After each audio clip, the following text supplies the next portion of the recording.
Hello guys, Ugok Anime PH nga pala, ngayon nga ay pag-uusapan na muna natin ang Dragon Ball Super Manga Chapter 100. Habang wala pa ang latest chapter ng Hawkeye at Kakome ay mag-super na muna tayo. Kaya kung gusto nyo ito ay mag-like na nga kayo sa ating video, maraming salamat guys. Nagsimula nga ang Chapter 100 ng Dragon Ball Super sa scene kung saan ay matagumpay nang natalo nila Gohan at Piccolo itong si Cell Max, gamit ang mga bago nilang transformation na tinawag na Beast Gohan at Orange Piccolo. Nga pala guys, kung gusto nyong mapanood ang full video ng naging laban nila Gohan dito kay Cell Max ay panoodin nyo na nga lang ang movie na Dragon Ball Super Heroes. Dahil ni-adapt nga lang ng manga ang movie na Super Heroes, mas maganda na yun guys dahil animated na. After nga nang naging laban nila Gohan at Piccolo dito kay Cell Max ay tuluyan nang ang naglaho dito si Gamma 2. Sa moment na ito ay dumating na nga itong si Bulma sa lokasyon kung saan nga naganap ang naging laban nila Gohan dito, kasama nga din niya dito ang anak nitong si Gohan na si Pan. Mabilis nang niyakap ni Pan ang tatay niyang si Gohan at sobrang saya nga nito sa naging panalo ng papa niya sa isang laban. Habang itong si Piccolo naman ay kasalukuyan ngang tinitignan itong sila Dr. Hido at Gamma 1, tinitignan nga nila Dr. Hido itong si Gamma 2 kung ayos pa nga ito. Salita nga dito si Piccolo at sinabi nito na malaki nga daw ang naging tulong nitong si Gamma 2 sa kanila para matalo itong Cell Max na ito. Salita naman dito si Gohan at sinabi nito na alam nga daw niya na kaya nga din daw talunin nila papa niya at Vegeta itong bagong version ni Cell. Salita naman dito si Piccolo at sinabi nito na yun nga daw ang dahilan kung bakit kailangan nilang iwasan ang magkaroon ng kalawang sa pakikipaglaban. Agad nga itong sinanayunan ni Gohan. Tinanong nga dito ni Piccolo itong si Gohan kung ano nga daw ang tawag sa final attack na ginamit nito kanina. Sagot naman dito si Gohan at sinabi nito na tinawag nga daw niyang Light of Death ang atake na yon. Salita naman dito si Piccolo at sinabi nito na napakatalino nga daw ng pagkakatawag nito sa teknik nito, at dito nga ay ipinakita na nga ang dahan-dahan na paglaho dito ni Gamma 2. Salita nga dito si Piccolo at sinabi nito na wala na daw ba si Gamma 2. Sagot naman dito ni Gamma 1 na oo nga daw, at salamat nga daw sa pag-try na iligtas itong si Gamma 2 kanina. Sagot nga dito ni Piccolo at sinabi nito na ganun din naman daw ang gagawin nitong si Gamma 2 sa ganun sitwasyon. Dito nga ay talagang nalungkot na nga itong si Gamma 1 at sinabi nito na ginamit nga daw ni Gamma 2 ang lahat ng lakas nito sa isang atake lang.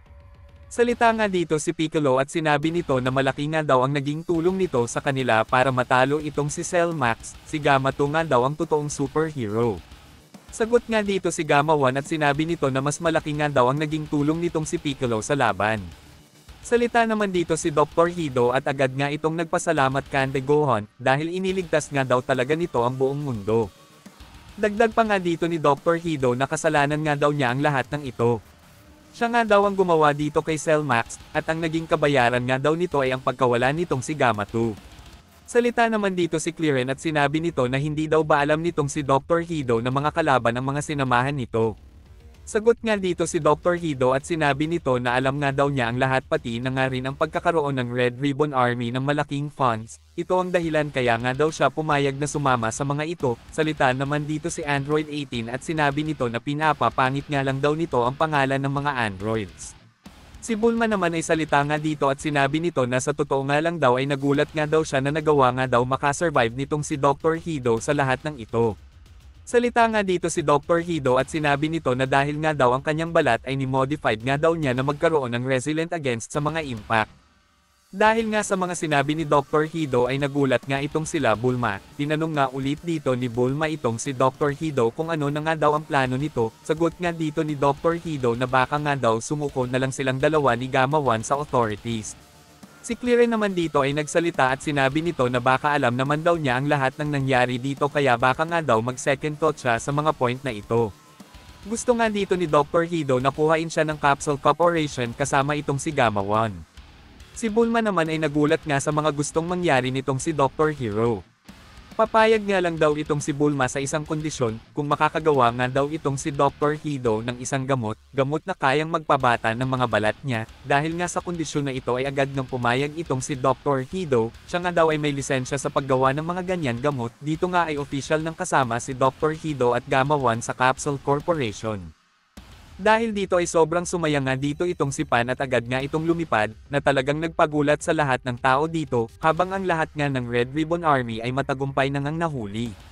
Sa kabilang banda naman ay napunta ang scene dito sa planetang Biras kung saan ay nagaganap nga ang matinding sparring dito nila Goku at Vegeta. Dito nga ay nagpalitan nga ang dalawa ng matitinding pag-atake, salita nga dito si Goku at sinabi nito na nakakatayo ka pa rin.